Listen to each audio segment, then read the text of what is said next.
What's the best way to track my menstrual cycle? I'm Kristen, a certified nurse midwife, and answering your questions about hormones for women.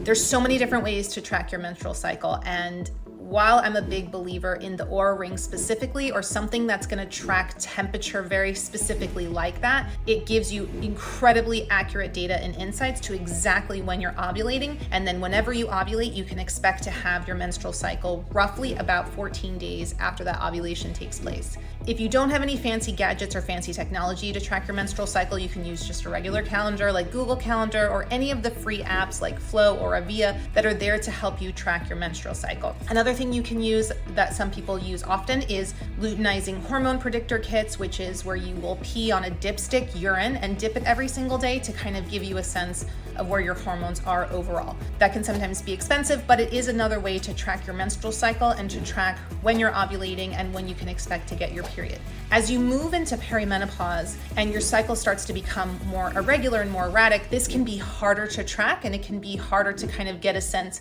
if you're using just calendar alone. And so using some point of data with either temperature or urine spot checking can help you to kind of get an understanding and a handle on what's going on exactly. The other thing that you can do is you can take basal body temperature. Basal body temperature is when you take your temperature every single morning and you take your temperature without waking up. And you need to usually take your temperature pretty accurately, so it usually has to be under the tongue. If you do something on the skin or you do something underneath your armpit, a lot of times the variations are so subtle and the changes in degree can be 0.1 of a degree that you really need something that's going to pick up your temperature really, really accurately. There are certain trackers that do just temperature. There's a bracelet that does just temperature specifically, and there's a watch that will do just temperature specifically. So you don't necessarily have to get something as expensive that has a subscription like the Oura Ring to track your temperature if you don't want to make sure that you remember to take your temperature every single day or every single morning before you get up. What happens, or what you can expect to happen when you're tracking your temperature, is when you get into the luteal phase or the second phase of your menstrual cycle, this is a post-ovulation phase, your temperature will increase just slightly. So if you run your normal temperature around 98.6, you might see that your temperature actually goes up to 99, or it goes up to 98.9 or 98.8. So these really subtle fluctuations in temperature can often tell you